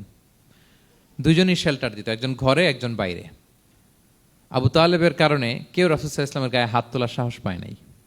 তো উনি যখন ইন্তেকাল করলেন, রাসূল সাল্লাল্লাহু আলাইহি ওয়াসাল্লাম বিপদে পড়ে গেলেন। সারাদিন কাফেরদের বকা ঝকা গালি খেয়ে ঘরে যখন আসতেন, খাদিজা রাদিয়াল্লাহু তাআলা আনহার কথা শুনলে ওনার হৃদয়টা প্রশান্ত হয়ে যেত। তো বাইরের চাচাও নাই, ভেতরের স্ত্রীও নাই, দুজনই মারা গেলেন ওই বছর। ওই বছরকে বলা হয় আমুল হুজন, মানে দুশ্চিন্তার বছর। এত ভারাক্রান্ত আল্লাহর হাবিব সাল্লাল্লাহু আলাইহি ওয়াসাল্লাম হলেন, চিন্তিত হলেন, মনটা ভেঙে খান খান। আল্লাহ তাআলা কিন্তু ঠিকই বুঝেন যে তার হাবিবকে কখন হ্যাপি করতে হবে। আল্লাহ তাআলা তখন সাইয়েদনা জিবরাইল আলাইহিস সালামকে পাঠালেন যে যাও, আমার বন্ধুকে আর পৃথিবীতে থাকার দরকার নাই, আমার বন্ধুকে ঊর্ধ্ব জগতের নৈশ ভ্রমণের ইনভাইটেশন দিয়ে আসো, মানে মেরাজের ইনভাইটেশন দিয়ে আসো। পড়েন সুবহানাল্লাহ। সুবহানাল্লাযী আসরা বিআবদিহি লাইলাম মিনাল মাসজিদিল হারামি ইলাল মাসজিদিল আকসা, মসজিদুল হারাম থেকে মসজিদুল আকসায়, তারপরে উপরে সুম্মা দানা ফাতাদাল্লা ফাকানা কাবা কাউসাইনি আও আদনা। আল্লাহর আরশে চড়ে গেলেন, জান্নাত জাহান্নাম দেখিয়ে, নতুন কিছু গিফট দিয়ে, তার পেয়ারা হাবিবের মন ভালো করে এরপরে আবার দুনিয়ায় পাঠালেন। ওয়ালা সাউফা ইউতিকা রাব্বুকা ফাতারদা, নবী হে আপনাকে এত নেয়ামত দিব, আপনি শুধু খুশি হবেন আর সন্তুষ্ট হবেন। সুবহানাল্লাহ। এবার বুঝতে পারতেছেন কিভাবে আল্লাহর হাবিবকে আল্লাহ তাআলা খুশি করেছেন। মক্কায় আর থাকতে পারতেছেন না, এমন অবস্থা যে কোনো সময় আল্লাহর হাবিব সাল্লাল্লাহু আলাইহি ওয়াসাল্লামকে হত্যা করা হবে। আল্লাহ তাআলা আল্লাহর হাবিবের জন্য নতুন জায়গার ব্যবস্থা করে দিলেন, তওবা কিংবা তাইবা, যেটাকে আমরা মদিনা বলি। তিনি মদিনায় গেলেন, আবার রাসূল সাল্লাল্লাহু আলাইহি ওয়াসাল্লামের হৃদয় প্রশান্ত হলো। কিন্তু মদিনায় যে তিনি কাবাকে মিস করতে আরম্ভ করলেন। আল্লাহর হাবিব সাল্লাল্লাহু আলাইহি ওয়াসাল্লাম নবী হওয়ার পরে টানা 14 বছর কিবলা ছিল কিন্তু বাইতুল মাকদিস। কিন্তু মক্কায় যখন তিনি ইবাদত করতেন, তিনি বাইতুল মাকদিসের দিকেই হয়েই নামাজ পড়তেন, কিন্তু সামনে কাবাটারে রাখতেন। কথা বুঝতে পেরেছেন? মক্কায় যখন তিনি নামাজ পড়তেন 13 বছর, কিবলা যেহেতু বাইতুল মাকদিস, বাইতুল মাকদিসের দিকেই হয়ে নামাজ পড়তেন, কিন্তু মাঝখানে রাখতেন কোনটারে? কাবাকে। তাহলে কেমন যেন কাবাই তার সামনে। আচ্ছা, কিন্তু মদিনায় যখন গেলেন, এখন তো আর সুযোগ নাই, কাবা একদিকে, বাইতুল মাকদিস আরেক দিকে, এখন কাবাকে আর সামনে রাখা যাচ্ছে না। মিস করতে লাগলেন কাবাকে। আর প্রত্যেক নামাজের পরে আকাশের দিকে তাকায় থাকেন, ইস আল্লাহ যদি আয়াত নাজিল করে আমার জন্মস্থান যে মক্কা, আমার পূর্বপুরুষ ইব্রাহিম আলাইহিস সালামের যে ওই কাবার দিকে যদি কিবলাটা ঘুরাই দিত, কতই না ভালো হতো। আল্লাহ বলেন যে আপনি যে কদ নারা তাকাল্লুবা ওয়াজহিকা ফিস সামা, নবী আপনি যে আকাশের উপর চেহারা উঠিয়ে মনে মনে কি চান আমি তো বুঝি। আল্লাহর হাবিব সাল্লাল্লাহু আলাইহি ওয়াসাল্লামকে খুশি করার জন্য আল্লাহ আয়াত নাজিল করলেন, ফাওয়াল্লি ওয়াজহাকা শাতরাল মাসজিদিল হারাম। নবী হ্যাঁ, আপনাকে খুশি করার জন্য নতুন বিধান নাজিল করলাম। এখন থেকে, ফ্রম রাইট নাও, আপনি যখনই নামাজ পড়বেন এখন থেকে কাবামুখী হয়ে আপনি সালাত আদায় করবেন। তাহউইলুল কিবলা, কিবলা পরিবর্তন হয়ে গেল। সুবহানাল্লাহ বিহামদি। আপনারা মসজিদে নববীর পাশে মদিনাতে একটা মসজিদ দেখবেন, এটাকে বলে মসজিদ যুল কিবলাতাইন। এমন মসজিদ যে মসজিদে এক নামাজে 2 কিবলা শেয়ার করা হয়েছিল। মানে এই আয়াত যখন নাজিল হলো, আল্লাহর হাবিব সাল্লাল্লাহু আলাইহি ওয়াসাল্লামের সাথে একজন নামাজ পড়ে যে ওই মসজিদে যে দেখে কিছু লোক নামাজ পড়তেছে ওই বাইতুল মাকদিসের দিকে হয়ে, কারণ তখন পর্যন্ত ওইটাই কিবলা। তিনি নামাজরত অবস্থায় এদেরকে বললেন যে তোমরা তো জানো না, এইমাত্র আয়াত নাজিল হয়েছে, কিবলা কিন্তু আর ওই দিক নাই, ডাইরেকশন চেঞ্জ, এদিকে হয়ে যাও। তো ইমাম সহ মুসল্লি সব ঘুরে নামাজের মধ্যে ওইদিকে হয়ে গেছে। তাহলে একই নামাজে 2টা কিবলা শেয়ার করা হয়েছে, ফলে তখন থেকে মসজিদের নাম হয়ে গেছে মসজিদ যুল কিবলাতাইন, 2 কিবলাওয়ালা মসজিদ। তাহলে দেখেন, আল্লাহর হাবিব সাল্লাল্লাহু আলাইহি ওয়াসাল্লামকে খুশি করার জন্য আল্লাহ তাআলা কিবলা চেঞ্জ করে দিছে। সুবহানাল্লাহ বলতে পারলেন না? এভাবে যখনই আল্লাহর হাবিব সাল্লাল্লাহু আলাইহি ওয়াসাল্লাম বিষণ্ণ, চিন্তিত, মন খারাপ, ওনার মন ভালো করার দায়িত্ব নিয়েছে কে? জিব্রাইল এসে শোনাতে লাগলো আগের জামানায় কেউ 500 বছর 700 বছর হায়াত পেয়েছে। বনি ইসরায়েলের অনেক মুজাহিদ 1000 বছর জেহাদ করেছে। কয় হাজার বছর জেহাদি করছে? 1000 বছর। আমরা হায়াত পাই কয় বছর? আমাদের হায়াত কয় বছর অন অ্যান অ্যাভারেজ? 60-70। আল্লাহর হাবিব সাল্লাল্লাহু আলাইহি ওয়াসাল্লাম এটাই বলেছেন যে আমার উম্মতি মা বাইনা 60 ইলা 70, আমাদের গড় আয়ু 60 থেকে 70। ওয়া আকাল্লুহুম মা ইয়াজুজু যালিক, আর সামান্য অল্প সংখ্যকই মানুষ এটাকে ক্রস করতে পারে। এই কথা শুনে যে আগের উম্মত 1000 বছর জেহাদ করছে, এটা শুনে রাসূল সাল্লাল্লাহু আলাইহি ওয়াসাল্লাম আবার কাঁদতে আরম্ভ করলেন, হায় রে আমার গুনাহগার উম্মতের কি হবে? আমার উম্মত তো 60-70ই শেষ, আমার উম্মতের কি হবে? আবার চিন্তিত, আবার কান্নাকাটি। তখন আল্লাহ তাআলা নাজিল করলেন, ইন্না আনজালনাহু ফি লাইলাতিল কদর ওমা আদরাকা মা লাইলাতুল কদর লাইলাতুল কদরি খায়রুম মিন আলফি শাহর। নবী আপনি কাঁদবেন না, ওদেরকে হায়াত দিছি বেশি, কদর দেই নাই। আপনার উম্মতকে হায়াত কম দিছি, কিন্তু আপনার উম্মতের জন্য আমি লাইলাতুল কদর রেখে দিয়েছি। এক কদরের রাতে আবাদত করলে খায়রুম মিন আলফি শাহর, 1000 মাস আবাদত করলে যে পরিমাণ সওয়াব, অতটুকু না, খায়ের এর চেয়ে বেশি সওয়াব আল্লাহ তাআলা আপনার উম্মতের আমলনামায় দিয়ে দিবেন। আবার আল্লাহর হাবিব সাল্লাল্লাহু আলাইহি ওয়াসাল্লাম মন ভালো হয়ে গেল। ওয়ালা সাউফা ইউতিকা রাব্বুকা, সবাই বলেন ওয়ালা সাউফা ইউতিকা রাব্বুকা ফাতারদা। নবী হে এত দিব, আপনি শুধু হ্যাপি হবেন, হ্যাপি। এরপরে বদরের যুদ্ধে বিজয় দান করলেন, মক্কা বিজয় দান করলেন, তাবুক যুদ্ধে বিজয় দান করলেন। সব শেষে জান্নাতে ওনার জন্য স্পেশাল একটা জায়গা থাকবে, ওই জায়গায় কেউ বসতে পারবে না। জায়গাটার নাম মাকামে মাহমুদ। ওয়া মিনাল লাইলি ফাতাহাজ্জাদ বিহি নাফিলাতাল লাকা আসা আন ইয়াবআসাকা রাব্বুকা মাকামাম মাহমুদা। ওই মাকামে মাহমুদের সিংহাসনে আল্লাহর হাবিব সাল্লাল্লাহু আলাইহি ওয়াসাল্লাম বসবেন, ওনার জন্য স্পেশাল খাস, কেউ এখানে বসতে পারবে না। তার মানে হ্যাপি শুধু দুনিয়াতেই করবে না আল্লাহ তাআলা, আল্লাহর হাবিবকে আখিরাতেও করবে। আল্লাহর হাবিব সাল্লাল্লাহু আলাইহি ওয়াসাল্লামকে কাউসার দেয়া হবে, ইন্না আতাইনা কাল কাউসার। হে নবী আপনাকে কাউসার দিয়েছি, এমন হাউজে কাউসার যে হাউজে কাউসারের সামনে পান পেয়ালা, যেটা দিয়ে পানি নিয়ে আপনি উম্মতকে খাওয়াবেন, এটার সংখ্যা আকাশের তারা যত বেশি তার চেয়েও বেশি। হাউজে কাউসারের পানি এটা দুধের চেয়েও সাদা, বরফের চেয়েও ঠান্ডা, মধুর চেয়েও মিষ্টি। এক ঢোক যে খাবে চিরকালের জন্য তার গলা থেকে তৃষ্ণা মিটে যাবে। He will never ever be thirsty again. একবার খাইছে তো শেষ। পেতে চান সেটা আল্লাহর হাবিবের কাছ থেকে? আমরা পেতে চাই কি চাই না বলেন? ইন্না আতাইনা কাল কাউসার। নবী আপনাকে আমি কাউসার দিয়েছি। সব শেষে আল্লাহর হাবিব সাল্লাল্লাহু আলাইহি ওয়াসাল্লাম সুপারিশ করার অনুমতি পাবেন, যেদিন কেউ সুপারিশ করতে পারবে না। সবাই বলবে নফসি নফসি নফসি নফসি, থার থার করে কাঁপবে। এক একজন নবী, ইব্রাহিম আলাইহিস সালাম, ঈসা আলাইহিস সালাম, মূসা আলাইহিস সালাম, থার থার করে কাঁপবে। আর আল্লাহর হাবিব সাল্লাল্লাহু আলাইহি ওয়াসাল্লাম ওই মাকামে মাহমুদে সিংহাসন ফেলে দিয়ে সেজদায় শুধু কাঁদতে থাকবে, আর সেজদার মধ্যে বলবে উম্মতি উম্মতি উম্মতি উম্মতি। হে আল্লাহ আপনি আমার গুনাহগার উম্মতকে বাঁচান, আল্লাহ আপনি আমার গুনাহগার উম্মতকে বাঁচান, আল্লাহ আপনি আমার গুনাহগার উম্মতকে বাঁচান। আল্লাহ তাআলা এটা সহ্য করতে না পেরে জিবরাইল আলাইহিস সালামকে বলবেন যে ওয়াসআলহু মা ইউবকিক, জিবরাইল যাও জিজ্ঞেস করো তো আমার বন্ধু এত কাঁদে কেন, কি চায় জিজ্ঞেস করো। তো আল্লাহর হাবিব সাল্লাল্লাহু আলাইহি ওয়াসাল্লাম বলবেন আল্লাহুম্মা উম্মতি উম্মতি, আল্লাহ আমার উম্মতকে বাঁচান, আমার গুনাহগার উম্মতকে বাঁচান। আল্লাহ তাআলা এবার জিবরাইল মারফত বলবেন যে ইযহাব ইলা মুহাম্মদ সাল্লাল্লাহু আলাইহি ওয়াসাল্লাম, যাও মুহাম্মদের কাছে যাও, ওয়াকুল লাহু, তাকে বলো দুনিয়াতে যেমনি কখনো কষ্ট পেতে দেই নাই, বারবার তাকে হ্যাপি করেছি, খুশি করেছি। ওয়া ইন্না সানুরদিকা ফি উম্মাতিকা ওয়ালা নাসুউক, আজকের এই কঠিন দিনেও আমার হাবিবকে আমি কষ্ট দিব না, তার উম্মতের ব্যাপারেও তাকে আমি খুশি করে দেব। তার গুনাহগার উম্মতের ব্যাপারেও আজকে মুহাম্মদ সাল্লাল্লাহু আলাইহি ওয়াসাল্লামকে আমি খুশি করে দেব। আল্লাহর হাবিব সাল্লাল্লাহু আলাইহি ওয়াসাল্লাম তখন সুপারিশ শুরু করবেন। আল্লাহু আকবার, আল্লাহু আকবার। ওয়ালা সাউফা ইউতিকা রাব্বুকা ফাতারদা। নবী হে আপনাকে এত নেয়ামত দিব আপনি নিয়ে কুলাতে পারবেন না।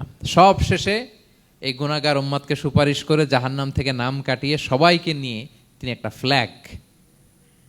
ফ্ল্যাগ হাতে নিয়ে তিনি জান্নাতের দিকে ছুটবেন। ওই ফ্ল্যাগের মধ্যে লেখা থাকবে আলহামদু। কি লেখা থাকবে? মানে প্রশংসা, প্রশংসার পতাকা। নিজেও তো প্রশংসিত। মুহাম্মদ মানে কি জানেন? মুহাম্মদ মানে কি? প্রশংসিত। এই কারণে মুহাম্মদ সাল্লাল্লাহু আলাইহি ওয়াসাল্লামকে মক্কার লোকেরা গালি দিয়েও শান্তি পেত না। মানে যদি বলি এই প্রশংসিত লোকটা খারাপ, কথাটা হইল? প্রথমে আগে বলা লাগে কি? প্রশংসিত। মুহাম্মদ মানে কি? তো এই জন্য মক্কার লোকেরা রাসূল সাল্লাল্লাহু আলাইহি ওয়াসাল্লামকে মুহাম্মদ না বলে ডাকতো মুদাম্মাম, মানে নিন্দিত। তো মুদাম্মাম তো রাসূলের নাম না, রাসূল সাল্লাল্লাহু আলাইহি ওয়াসাল্লামের নাম কি? মুহাম্মদ, প্রশংসিত। এই জন্য গালি দিয়েও তারা মজা করতে পারতো না, সুবিধা করতে পারতো না। গালি দিলেও আগে প্রশংসা করে নেওয়া লাগতো। প্রথমে বলতো মুহাম্মদ পাগল, এরকম বলতো নাউযুবিল্লাহ, তার মানে প্রশংসিত লোকটা পাগল হইলো, এটা গালি হয়েছে? ঘুরে ফিরে তো প্রশংসাই হয়ে গেল। তো আল্লাহর হাবিব সাল্লাল্লাহু আলাইহি ওয়াসাল্লাম লিওয়াউল হামদ, প্রশংসার ফ্ল্যাগ নিয়ে বিশাল উম্মতকে নিয়ে জান্নাতে অভিমুখে যাবেন এবং জান্নাতের দরজায় হি উইল বি দা প্রথম নক করবেন উনি। তখন জান্নাতের রক্ষী ফেরেশতা বলবে মান আনতা, কে? আল্লাহর হাবিব সাল্লাল্লাহু আলাইহি ওয়াসাল্লাম বলবেন আনা মুহাম্মদ, আমি মুহাম্মদ। তো ফেরেশতা বলবে আমরা দাঁড়ায় আছি এজন্য আল্লাহ বলে দিয়েছেন মুহাম্মাদের আগে কাউকে যেন এন্ট্রি দেয়া না হয়, আপনার আগে যেন কারোর জন্য জান্নাতের দরজা না খুলি, স্পেশাল উপর থেকে অর্ডার আছে। আপনি যেহেতু নক করেছেন, ওয়েলকাম, আসেন। পুরো উম্মাহ নিয়ে আল্লাহর হাবিব সাল্লাল্লাহু আলাইহি ওয়াসাল্লাম জান্নাতে ঢুকবেন। ওয়ালা সাউফা ইউতিকা রাব্বুকা ফাতারদা, নবী হে, আপনাকে অচিরেই এত নেয়ামত দিব আপনি সন্তুষ্ট হয়ে যাবেন। প্রথম দুইটা শপথ গেল, এরপর তিনটা সুসংবাদ গেল। এরপর আল্লাহ তাআলা অতীতে যে নবীর পাশে ছিলেন, অতীতে যে বিভিন্ন নেয়ামত দিয়ে আল্লাহর হাবিব সাল্লাল্লাহু আলাইহি ওয়াসাল্লামকে আল্লাহ তাআলা ধন্য করেছেন, এগুলো রিমাইন্ডার দিচ্ছেন যে নবী আপনি কেন চিন্তিত হন, আমি আগেও ছিলাম আপনার সাথে, এখনো আছি, ভবিষ্যতেও থাকবো। তিনি বললেন আলাম ইয়াজিদকা ইয়াতীমান ফাআওয়া, তিনি কি আপনাকে ইয়াতীম অবস্থায় পাননি, তিনি কি আপনাকে আশ্রয় দেননি? আপনারা জানেন আল্লাহর হাবিব সাল্লাল্লাহু আলাইহি ওয়াসাল্লাম যখন মায়ের পেটে, তখনই তার পিতা দুনিয়া থেকে ইন্তেকাল করেছেন। মায়ের পেটে তার বয়স হচ্ছে 6 মাস, দুনিয়াতে আসেননি আল্লাহর হাবিব সাল্লাল্লাহু আলাইহি ওয়াসাল্লাম রাহমাতাল লিল আলামিন। মায়ের পেটে থাকা অবস্থায় বাবা হারিয়েছেন, দুনিয়াতে আসলেন 6 বছর বয়সে তিনি মাকে হারিয়েছেন। কয় বছর বয়সে? 6 বছর। তারপর মায়ের ইন্তেকালের পরে দাদার কাছে, আব্দুল মুত্তালিবের কাছে লালিত পালিত হতে লাগলেন। 8 বছর বয়সে দাদাও ইন্তেকাল করলেন। বাবা চলে গেলেন জন্মের আগে, মা চলে গেলেন 6 বছর, মানে শিশু থাকতে। 8 বছর বয়সে তো শিশু, দাদাও চলে গেলেন। 8 বছর বয়স থেকে আল্লাহর হাবিব সাল্লাল্লাহু আলাইহি ওয়াসাল্লাম চাচার কাছে এতিম অবস্থায় লালিত পালিত হতে লাগলেন। এবং আবু তালেব এত ভালোবাসতো, ইমান আনে নাই, শেষ পর্যন্ত ইমান আনেনি, শিরকের উপরে ইন্তেকাল করেছে, কিন্তু আল্লাহর হাবিব সাল্লাল্লাহু আলাইহি ওয়াসাল্লামকে এত ভালোবেসেছেন। বাবার যে কি মানে পিতৃ স্নেহের যে কি মায়া, এটা বুঝতে দেন নাই কখনো, এটার অভাব কখনো তিনি টের পান নাই। ওনার যে বাবা নাই, আবু তালেবের কারণে এতটা ভালোবেসেছেন। তার মানে কখনোই রাসূল সাল্লাল্লাহু আলাইহি ওয়াসাল্লামকে লালন পালন, রক্ষণাবেক্ষণ, টেক কেয়ারের কোনো গ্যাপ আল্লাহ তাআলা রাখেননি। হালিমাতু সাদিয়ার কাছে, পরে মায়ের কাছে, উম্মে আইমানের কাছে, দাদা আব্দুল মুত্তালিবের কাছে, পরে চাচার কাছে, একটার পর একটা, স্লট বাই স্লট রেডি। সেটাই স্মরণ করে দিলেন যে নবী এমন তো হয় নাই যে আপনাকে লালন পালনের জন্য কেউ ছিল না। আলাম ইয়াজিদকা ইয়াতীমান ফাআওয়া, আপনার রব কি আপনাকে ইয়াতীম অবস্থায় আশ্রয়ের ব্যবস্থা করে দেননি? মানে তখন তো আমি ছিলাম আপনার সাথে, কেউ ছিল না, তখন তো আমি ছিলাম। তো আপনার তো ভয় কিসের? আপনি হতাশ হবেন না, নিরাশ হবেন না, হাল ছাড়বেন না আপনি। তাহলে প্রিয় ভাইরা, আল্লাহর হাবিব সাল্লাল্লাহু আলাইহি ওয়াসাল্লাম ইয়াতীম অবস্থায় পৃথিবীতে এসেছিলেন এবং এজন্য ইয়াতীমের সাথে ভালো আচরণ তিনি করতে বলতেন আল্লাহর হাবিব সাল্লাল্লাহু আলাইহি ওয়াসাল্লাম। যারা এতিমকে ভালোবাসে আল্লাহ তাদেরকে ভালোবাসে। এবং আল্লাহর হাবিব সাল্লাল্লাহু আলাইহি ওয়াসাল্লাম বলতেন আনা ওয়া কাফিলুল ইয়াতীমি ফিল জান্নাতি কাহাতাইন, আমি এবং এতিমের রক্ষণাবেক্ষণকারী এইভাবে প্রতিবেশীর মতো জান্নাতে থাকব। এই দুই আঙ্গুলের মাঝে যেমনি গ্যাপ নাই, আমার আর এতিমের রক্ষণাবেক্ষণকারী তার বাড়ির মাঝখানে কোনো গ্যাপ থাকবে না জান্নাতে। We will be neighbour in paradise, জান্নাতে এরকম আমরা কাছাকাছি থাকবো। আল্লাহু আকবার পড়েন। তাহলে এতিমের রক্ষণাবেক্ষণকারীকে আল্লাহ তাআলা ভালোবাসেন। যারা এতিমকে পছন্দ করে না, এতিমকে তাড়িয়ে দেয়, তাদেরকে আল্লাহ পছন্দ করেন। আল্লাহ তাআলা বলেন আরাআইতাল্লাযী ইউকাযযিবু বিদ্দীন ফাযালিকাল্লাযী ইয়াদউল ইয়াতীম, যারা আখিরাতকে অবিশ্বাস করে তারাই এতিমকে ঘাড় ধাক্কা দিয়ে তাড়িয়ে দেয়। কোনো বিশ্বাসী কখনো এতিমের সাথে খারাপ আচরণ করে না। আপনাদের যাদের মন শক্ত, অনেকের চোখ দিয়ে পানি নামে না। আমার এক আত্মীয় আছে খুব আল্লাহওয়ালা, আমার জীবনে এত আল্লাহওয়ালা আমি দেখি নাই, কিন্তু ওনার চোখ দিয়ে পানি নামে না। বারবার এসে আমারে বলে যে মিজান কি করবো বলো, তুমি একটু মোনাজাত ধরো। আমার মনে আছে আমি ওনাকে নিয়ে মোনাজাত ধরতাম, তো ওনার কান্না আসে না চোখ দিয়ে। এত আল্লাহওয়ালা, খুব ভালো মানুষ, কিন্তু চোখ দিয়ে পানি নামে না। এটা অনেকের হয়, নানা কারণে হয়। তো আল্লাহর হাবিব সাল্লাল্লাহু আলাইহি ওয়াসাল্লাম বলেছেন কারো যদি চোখ দিয়ে পানি না নামে বা হৃদয় নরম না হয়, তারা যেন এতিমের মাথায় হাত বুলিয়ে দেয়। এক সাহাবী এসে বললেন, ইয়া রাসূলুল্লাহ, আমার হৃদয়টা বড় শক্ত, হৃদয় নরম হয় না। রাসূল সাল্লাল্লাহু আলাইহি ওয়াসাল্লাম বললেন, তাই? আচ্ছা, আতুহিব্বু আন ইয়ালিনা কলবুক, তুমি কি চাও তোমার হৃদয় নরম হোক, ওয়া তুদরাকা হাজাতুক, এবং তোমার আশা পূরণ হোক? তিনি বললেন, হ্যাঁ। তখন রাসূল সাল্লাল্লাহু আলাইহি ওয়াসাল্লাম বললেন, ইরহামিল ইয়াতীম, এতিমের উপর রহম করো। ওয়ামসা আলা রাসি, এতিমের মাথায় হাত বুলিয়ে দাও। ওয়া আতইমহু মিন তুআমিক, তোমার খাবার এতিমকে খাওয়াও। তালিনু কলবুক, তোমার অন্তর নরম হবে। তুদরাকা হাজাতুক, তোমার ইচ্ছা পূরণ হবে। তাহলে হৃদয় যদি শক্ত থাকে, কার মাথায় হাত বুলাবেন? বুলাইছেন কখনো? হ্যাঁ, বুলিয়েছেন? খুঁজে খুঁজে হাত বুলাবেন। বাংলাদেশে তো অনেক অরফেনেজ আছে, অনাথ আশ্রম, ওখানে যাবেন। সুযোগ হলে একদিন যে একটু লাঞ্চ করলেন ওদের সাথে বসে, ডিনার করলেন, একসাথে খেলেন, ওদের মাথায় হাত বুলিয়ে দিলেন, সাধ্যমতো কিছু উপহার হাতে তুলে দিলেন, আপনার ইচ্ছা পূরণ হবে আর আপনার হৃদয় নরম হবে ইনশাআল্লাহ।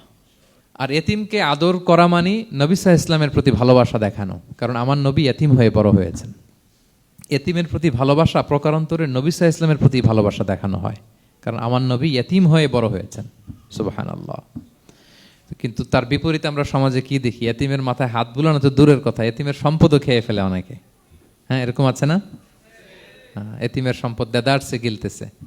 কি যে আমাদের চিন্তাধারা! দেখবেন, যে লোকটা এতিমের সম্পদ গিলে, ওরা রোজা অবস্থায় এক ঢোক পানি গিলাতে পারবেন কিনা দেখেন। যে বলেন একটু পানি খান তো, যে খাবে না, কেন? হারাম। তো ওই হারাম কিন্তু গিলতেছে ইচ্ছা মতো। রোজা অবস্থায় এক ফোঁটা আপনি পানি গিলাতে পারবেন না, এরে কেন? হারাম।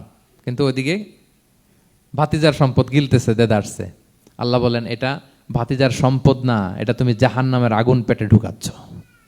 জাহান্নামের আগুন। ইন্নাল্লাযীনা ইয়াকুলুনা আমওয়ালাল ইয়াতামা যুলমান ইন্নামা ইয়াকুলুনা ফি বুতুনিহিম নারা ওয়া সায়াসলাউনা সাঈরা। যারা এতিমের সম্পদ খায়, এটা সম্পদ না, এটা জাহান্নামের আগুন তুমি পেটে ঢুকাচ্ছ। সো এতিমের প্রতি যেন আমরা নমনীয় হই, তাদের মাথায় হাত বুলাই, তাদের জন্য খরচ করি, তাদের প্রতি যেন আমরা দয়াদ্র হই, কারণ আমার নবী এতিম অবস্থায় বড় হয়েছেন। তাহলে নবী সাল্লাল্লাহু আলাইহি ইসলামকে এটা স্মরণ করে দিলেন, নবী আপনি তো এতিম ছিলেন, আমি তো আপনাকে রক্ষণাবেক্ষণের ব্যবস্থা করছি। আর কি করেছি? ওয়াজাদাকা দাল্লান ফাহাদা, নবী আপনাকে আমি এমন অবস্থায় পেয়েছি, আপনি পথ খুঁজতেছিলেন, আমি আপনাকে পথ দেখিয়েছি। You are searching the right path and I guided you to the right sense of direction. আপনি পথ খুঁজতেছিলেন, আমি পথ দেখাইছি। এখানে দল্লানের অর্থ পথভ্রষ্ট করা যাবে না। ওয়াজাদাকা দল্লান, হে নবী আপনাকে আমি পথভ্রষ্ট পেয়েছি, পরে পথ দেখাইছি, এরকম বলা যাবে না। এটা আল্লাহর হাবিব সাল্লাল্লাহু আলাইহি ইসলামের ক্ষেত্রে প্রযোজ্য নয়। অনেক বাংলা তাফসীর অর্থে আমি দেখেছি পথ হারা, নবী আপনাকে আমি পথ হারা পেয়েছি, পথ দেখেছি, এটাও খুব একটা সুন্দর না। সবচেয়ে সুন্দর হচ্ছে নবী আপনি পথ খুঁজতেছিলেন, সত্যের অনুসন্ধানী ছিলেন। অনেক সময় দেখবেন অনেক পথিক যেতে যেতে এমন এক জায়গায় যায়, দেখে 3 রাস্তা কিন্তু কোনো সাইনবোর্ড নাই। পুরাতন রাস্তাগুলোতে এরকম অনেক সময় হতো না আমাদের, 3 দিকে রাস্তা, কোনো সাইনবোর্ড নেই, তো যাবো কই? এটা বুঝালেন যে নবী আপনি পথ খুঁজতেছিলেন, আমি আপনাকে দেখিয়েছি, হে নবী এটাই সিরাতুল মুস্তাকিমের পথ। ওয়াজাদাকা দাল্লান ফাহাদা, আপনি পথ খুঁজতেছিলেন, আমি আপনাকে পথ দেখিয়েছি। তো ছোটবেলায় সাথে ছিলাম, পথ খুঁজতেছিলেন, পথ দেখালাম, আমি আপনার ভুললাম কোথায়? কাফিরদের কথায় মন খারাপ করেন কেন যে তারা বলে আমি আপনাকে ভুলেছি, ছেড়েছি? নো, নেভার এভার, আমি আপনার সাথেই আছি। তারপর আল্লাহ তাআলা বললেন, ওয়াজাদাকা আইলান ফাআগনা, তিনি আপনাকে রিক্ত হস্ত, নিঃস্ব পেয়েছেন, সম্পদহীন অবস্থায় পেয়েছেন, পরে সম্পদশালী করেছেন। সুবহানাল্লাহ। আল্লাহর হাবিব সাল্লাল্লাহু আলাইহি ওয়াসাল্লাম শুরুতে সম্পদের অত যোগান ছিল না, পরে খাদিজা রাদিয়াল্লাহু তাআলা আনহার সাথে যখন বিয়ে হলো, আল্লাহ তাআলা সম্পদের কষ্ট দূর করলেন, কারণ খাদিজা রাদিয়াল্লাহু তাআলা আনহা অনেক বড় ব্যবসায়ী ছিলেন। বিয়ের আগে পার্টনারশিপে বিজনেস ছিল রাসূল সাল্লাল্লাহু আলাইহি ওয়াসাল্লামের সাথে। আল্লাহর হাবিব সাল্লাল্লাহু আলাইহি ওয়াসাল্লাম শ্রম দিয়েছেন, খাদিজা রাদিয়াল্লাহু তাআলা আনহার ইনভেস্টমেন্ট ছিল। তো ওই শ্রমে খাদিজা রাদিয়াল্লাহু তাআলা আনহার এক বান্ধবী, তিনি এমন প্রশংসা করলেন এসে আল্লাহর হাবিব সাল্লাল্লাহু আলাইহি ওয়াসাল্লামের ব্যাপারে যে এমন লোক আমি দেখি নাই, ওনার কথা বার্তা, চলন, কথন, ডিলিং সব আলাদা। পুরো কাফেলার মধ্যে উনি একরকম, পুরো কাফেলা আরেক রকম। এই কথা শুনে তো খাদিজা রাদিয়াল্লাহু তাআলা আনহা আকৃষ্ট হলেন যে এরকম একজন সৎ লোকই তো আমার চাই। প্রস্তাব দেয়া হলো, চাচাদের কাছে বিয়ে হয়ে গেল। এবং বিয়ের পরে খাদিজা রাদিয়াল্লাহু তাআলা আনহা নারীদের মধ্যে সর্বপ্রথম শাহাদা বাক্য পড়ে মুসলমান হয়েছিলেন। নিজের সব সম্পদ আল্লাহর হাবিব সাল্লাল্লাহু আলাইহি ওয়াসাল্লামের পায়ের সামনে এনে দিয়ে দিলেন, ইয়া রাসূলুল্লাহ আমার সম্পদ মানে আপনার সম্পদ, ইসলামের জন্য যত মনে চায় আপনি খরচ করেন। ওয়াজাদাকা আইলান ফাআগনা, আপনাকে আল্লাহ নিঃস্ব পেয়েছেন, সম্পদের ব্যবস্থা করে দিলেন। পরবর্তীতে মদিনায় যে খায়বার যুদ্ধের পরে অনেক সম্পদের ব্যবস্থা আল্লাহ তাআলা করে দিয়েছিলেন। তাহলে ছোটবেলায় ইয়াতিম ছিলেন, আল্লাহ টেক কেয়ার করলেন। পথ খুঁজতেছিলেন, আল্লাহ পথ দেখায় দিলেন। আর্থিক সমস্যা ছিল, এটাও আল্লাহ দূর করে দিলেন। এবার আল্লাহ তাআলা বিষ্ণু ঈসা ইসলামকে 3টা ওয়ার্ক প্ল্যান দিবেন, কর্মসূচি। 1 নম্বর কর্মসূচি হচ্ছে আম্মাল ইয়াতীমা ফালা তাকহার, নবী খবরদার এতিমের সাথে কখনো কঠোর আচরণ করবেন না। 1 নম্বর কর্মসূচি, কারণ আপনিই তো এতিম ছিলেন। এতিমের দুঃখ আপনি না বুঝলে বুঝবে কে? এতিমের সাথে কখনো কঠোর হবেন না। আল্লাহর হাবিব সাল্লাল্লাহু আলাইহি ওয়াসাল্লাম কখনো এতিমের সাথে কঠোর হন নাই। এতিম তো দূর কি বাত, কারোর সাথে তিনি কঠোর হন নাই। ওনার কাছে চাইলে উনি না বলতে পারতেন না। নো, নাই, দিব না, এটা বলতে জানতেন না। নো ওনার ডিকশনারিতে ছিল না, চাইলেই দিতেন। একবার আল্লাহর হাবিব সাল্লাল্লাহু আলাইহি ওয়াসাল্লামের কাছে একটা জামা, কয়টা? আপনার জামা কয়টা? আমার জামা কয়টা? জুব্বা তখন কয়টা ছিল? মাত্র একটা। এক ফরিয়াদি এসে বলে, ইয়া রাসূলুল্লাহ আতিনি কামিসান, আমার একটা জামা দেন, আমার জামা নাই। নবী সাল্লাল্লাহু আলাইহি ওয়াসাল্লামের জামা কয়টা তখন? ওনার কাছে চাইলে উনি না বলতে পারতেন? খুলে দিয়ে দিয়েছেন, নাও। এখন ওনার জামা আছে কয়টা? তো জামাও নাই, বেরও হতে পারে না। কি এক মুসিবত! আল্লাহ তাআলা আয়াত নাজিল করলেন, ওয়াল্লাযীনা ইযা আনফাকু লাম ইউসরিফু ওয়া লাম ইয়াকতুরু ওয়া কানা বাইনা যালিকা কাওয়ামা। নবী হে, যারা বিশ্বাসী তারা দানের সময় ভারসাম্য করবে। মানে অনেকগুলো থাকলে আপনার একটা দিতেন, ছিলই যখন একটা, ওইটার হকদার তো ফরিয়াদির চেয়ে আপনি বেশি। এখন যে দিয়ে দিলেন, আপনি পড়বেন কি? অনেকগুলো থাকলে না হয় আপনি দিতেন, ছিলই একটা, এটার সবচেয়ে যোগ্য, অধিকতম যোগ্য এবং হকদার তো আপনি। সুবহানাল্লাহ, সুবহান। কি নবী ছিল, কি নবী ছিল! না বলতে পারতেন না, মানুষকে ফিরিয়ে দিতে জানতেন না। আল্লাহ বললেন, নবী হে, আপনার প্রথম কর্মসূচি ফাআম্মাল ইয়াতীমা ফালা তাকহার, খবরদার এতিমকে কখনো, এতিমের প্রতি কঠোর হবেন না। 1 নম্বর কর্মসূচি। এটা শুধু নবীর জন্য কর্মসূচি নাকি আমাদের জন্য না? হ্যাঁ, সবার জন্য। এতিমদের সাথে যেন আমরা রূঢ় ভাষী না হই, তাদের সাথে যেন রূঢ় আচরণ না করি। 2 নম্বর, ও আম্মা সাইলা ফালা তানহার, ফরিয়াদিকে ধমক দিবেন না, হাত পাতলে ধমক দিবেন না। আমরা অনেক সময় ধমক দেই, আপনারা দেন কখনো? না, আমরা দিতে পারবো না, ধমক দিতে নিষেধ করেছেন আল্লাহ তাআলা। আম্মা সাইলা ফালা তানহার, যদি না থাকে বুঝিয়ে বলেন যে এখন পারতেছি না, কিন্তু ধমক দিবেন না কখনো। কারণ আপনি এখন বড় সাহেব হয়ে গেছেন, প্রাইভেট কারের পাশ থেকে দেখবেন যে স্যার 2টা টাকা দেন, কিছু খাই নাই, হায়রে ছিঁড়া কাপড়, মলিন চেহারা, ভাঙ্গা একটা থালা হাতে নিয়ে, স্যার 5টা টাকা দেন। আল্লাহ আপনারে স্যার বানাইছে আর ওরে বানাইছে ভিখারি। আচ্ছা বলেন তো, জায়গাটা চেঞ্জ করতে আল্লাহর কত সময় লাগে? ওরে ভিতরে বসায় স্যার বানাবে আর আপনারে ভাঙ্গা একটা থালা দিয়ে এরকম ওই যে টোল টোল যেখানে নেয় ওখানে দাঁড় করাবে। বলেন আল্লাহর কয় সেকেন্ড লাগবে? লাগবে? লাগবে? 1 সেকেন্ডও লাগে না। সো ও আম্মা সাইলা ফালা তানহার, ফরিয়াদিকে ধমক দিয়ে তাড়িয়ে দিও না, খবরদার। ওকে আল্লাহ ফরিয়াদি বানিয়ে পরীক্ষা করছে, আর তোমাকে আল্লাহ সম্পদশালী বানিয়ে পরীক্ষা করছে। তাহলে 1 নম্বর কর্মসূচি ছিল এতিমের সাথে রূঢ়ভাষী হবেন না। 2 নম্বর হচ্ছে ফরিয়াদিকে ধমক দিবেন না। 3 নম্বর, ওয়া আম্মা বিনি'মাতি রাব্বিকা ফাহাদ্দিস, আল্লাহ তাআলা আপনাকে যে নেয়ামত দিয়েছে এই নেয়ামতের আপনি কি করেন? বর্ণনা করেন। ওয়া আম্মা বিনি'মাতি রাব্বিকা ফাহাদ্দিস, আল্লাহ নেয়ামতের বর্ণনা করেন, শুকরিয়া করেন। কারণ আল্লাহ তাআলা আমাদের অনেককে ইয়েতিম বানায় নাই, আমাদেরকে ফরিয়াদি বানায় নাই। আমরা অনেকেই আছি, আমরা এখনো ইয়েতিম না, আমার আব্বা আম্মা এখনো বেঁচে আছেন, আমাদের অনেকের আব্বা আম্মা বেঁচে আছেন। ইয়েতিম মূলত ছোট অবস্থায় যদি বাবা মারা যায় তাকে আরবিতে ইয়েতিম বলে। মান মাতা আবুহু ওয়া হুয়া সগীর, কেউ ছোট, তার বাবা মারা গেছে, তাকে শরীয়তের পরিভাষায় কি বলে? ইয়েতিম। তা আমরা অনেকেই তো ইয়েতিম না, আমরা অনেকেই তো অন্যের কাছে হাত পাতা লাগে না, তো আমরা ভালো আছি না? আমাদের দেখবেন যে প্রায় হিসাবটা হচ্ছে আমার কি নাই। আমাদের হিসাবটা কি? কি নাই। কি যে আছে এটার হিসাব করে কুলানোও যাবে না, ঠিক কিনা বলেন? হ্যাঁ, ঠিক যেই মুহূর্তে এখানে বসে আমরা এই চমৎকার ইফতারি নিয়ে বসে আছি, ঠিক একই মুহূর্তে দেখবেন যে হসপিটালের আইসিইউতে শুয়ে শুয়ে কাতরাচ্ছে অনেকে। হ্যাঁ, ঠিক এই মুহূর্তে কিডনি ডায়ালিসিস চলতেছে, দেখছেন? কিডনি পেশেন্ট এদিকে ছিদ্র করে ব্লাড সব বের হয়ে রিফাইনিং হয়ে আরেক দিক দিয়ে ঢুকে, ওর চিৎকার শুনলে। বার্ন ইউনিটে গেছেন কখনো? আগুনে পোড়া রোগী, আপনার তো অনেক কিছু নাই, আমার এটা নাই, ওইটা নেই, আল্লাহ এটা দিল না, এটা নিয়ে আসেন। আপনি বার্ন ইউনিটে একদিন যায়েন, তাহলে বুঝবেন যে আল্লাহ আপনারে কত শান্তিতে রেখেছে। না খেয়ে কয় রাত কাটিয়েছি আমরা, বলেন তো? কত লোক বাড়ি ভাড়া পরিশোধ করতে পারে না, ঋণের বোঝায় জর্জরিত, দুরারোগ্য ব্যাধিতে আক্রান্ত, ক্যান্সারের লাস্ট স্টেজে, তাদের সাথে একটু দেখা করেন। ফোর্থ স্টেজে চলে আসছে ক্যান্সার পেশেন্ট, তার চেহারা, তার খাবার, তার চলাফেরা, কিভাবে তার প্রতিটা সেকেন্ড কাটে, একটু দেখে আসবেন, তাইলে বুঝবেন যে কত আল্লাহর দেয়া নেয়ামতের সাগরে হাবুডুবু খাই আমরা। এজন্য আল্লাহ বলেছেন 3 নম্বর কর্মসূচি হচ্ছে ওয়া আম্মা বিনি'মাতি রাব্বিকা ফাহাদ্দিস, আল্লাহর নেয়ামতের শুকরগুজার হও।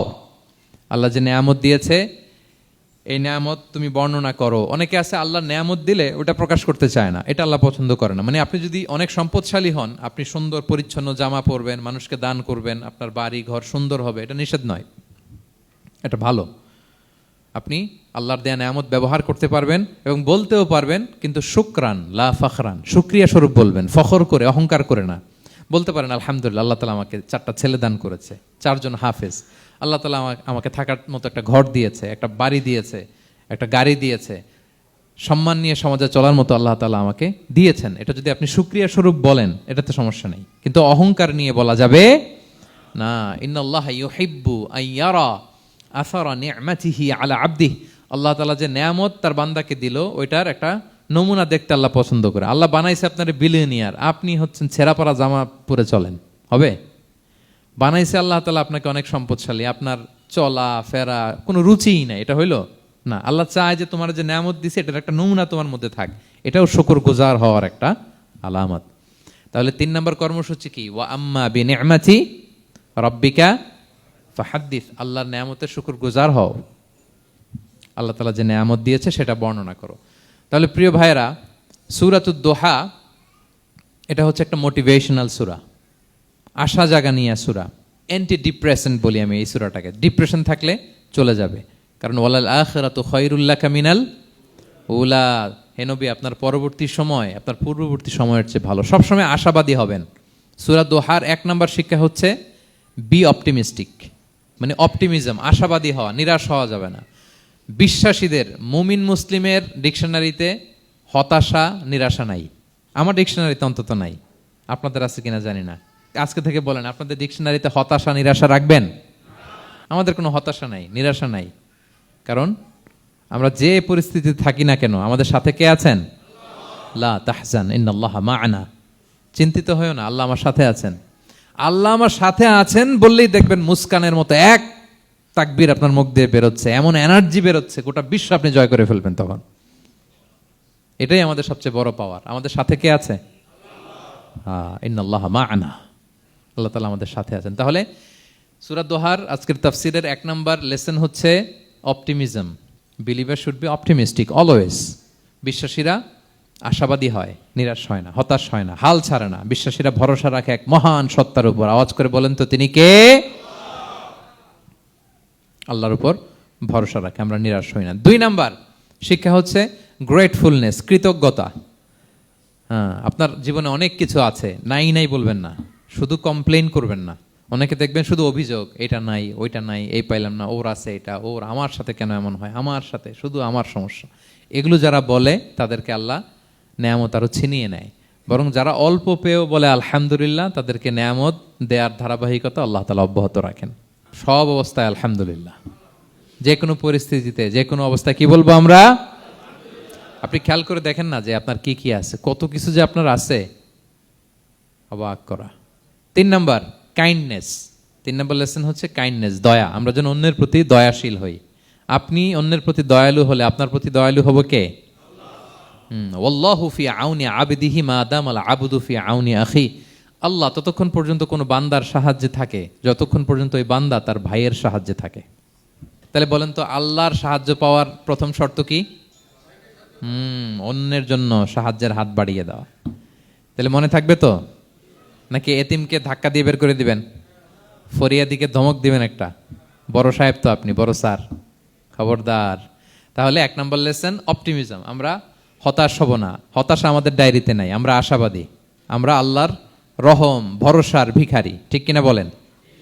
2 নম্বর লেসন হচ্ছে গ্রেটফুলনেস। আমরা সবসময় আল্লাহর প্রতি শুকরগুজার হব, কৃতজ্ঞ হব। আল্লাহর হাবিব সাল্লাল্লাহু আলাইহি ওয়াসাল্লাম বলতেন, আল্লাহুম্মা জাআলনি সাবুরা ওয়া জাআলনি শাকুরা ওয়া জাআলনি ফি আইনি সগীরা ওয়া ফি আয়ুনিন নাসি কাবীরা। আল্লাহ আপনি আমাকে ধৈর্যশীল বান্দা বানান, আপনি আমাকে শুকরগুজার বানান। আল্লাহ আমার চোখে আমাকে ছোট বানান, আল্লাহ গোটা বিশ্বের মানুষের চোখে, জনতার চোখে আমাকে বড় বানান। আওয়াজ করে পড়েন আমিন। এই দোয়াটা বেশি বেশি পড়বেন। আর সব শেষে আমরা যেন কাইন্ড হতে পারি, অন্যের প্রতি দয়ালু হতে পারি। যে রহম করে সে রহম প্রাপ্ত হয়, যে অন্যকে দয়া দেখায় সে আল্লাহর পক্ষ থেকে দয়া পায়। আল্লাহ তাআলা আমাদের সবাইকে কথাগুলো বোঝার ও আমল করার তৌফিক দান করুক। হাযা মা ইনদি ওয়াল ইলমু ইনদাল্লাহি আলাইহি তাওয়াক্কালতু ওয়া ইলাইহি উনীব। আসসালামু আলাইকুম ওয়া রাহমাতুল্লাহি ওয়া বারাকাতুহু।